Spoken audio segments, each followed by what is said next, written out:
अगर मैं आपसे कहूं कि समंदर में ऐसे जजीरे छुपे हैं जो खजाने से भरे हैं और उनकी हिफाजत ऐसी मखलूकात करती हैं जिनका सामना कोई नहीं करता। ये कहानी है एक गरीब आदमी की जो मौत के दिल में सफर करने निकला और जिंदा वापस आया।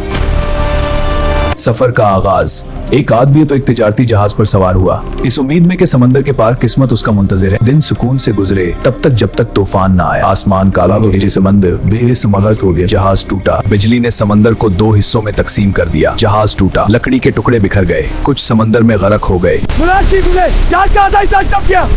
जो बच गए वो रात भर जद्दत करते रहे। कोई आवाज जंगल की तरफ बुला रही थी।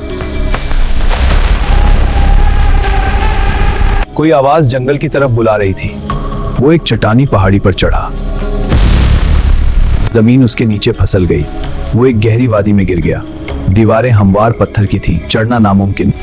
और फिर उसने उन्हें देखा, द्युकामत सांप, दरख्त के तनों जितने बड़े। वो एक छोटे गार में दौड़ा और एक पत्थर से उसे बंद कर दिया। वो इंतजार करने लगा।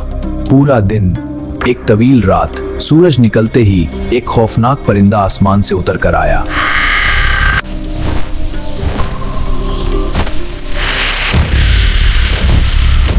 और फिर उसने उसे देखा। वादी की जमीन हीरे, मोती और सोने से भरी हुई थी। एक खजाना जिसका तसव्वुर भी इंसान नहीं कर सकता।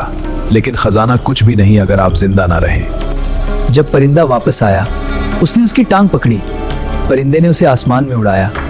वो दूसरे जजीरे पर गिरा, परिंदे के बड़े घोंसले में लैंड किया। दिन के वक्त वो घोंसले में छुप गया। रात को जजीरे पर जिंदा रहने के लिए तलाश करता रहा। वहां उसे एक टूटा हुआ जहाज मिला। अंदरों मलाह मुर्दा थे और कुछ बच जाने वाले, कमजोर और बेउमीद। उसने उन्हें अपनी कहानी सुनाई। उनकी आंखों में उम्मीद की रोशनी जागी। अगर मैं सांपों की वादी से बच गया तो हम इस जजीरे पर भी जिंदा रह सकते हैं। अमल कर उन्होंने जहाज की मुरम्मत की। जब मुला ने उसका खजाना देखा,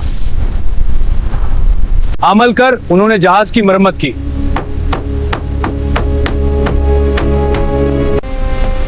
ये सब कुछ मेरा है। इतना सोने की क्या कोई नहीं छीन सकता।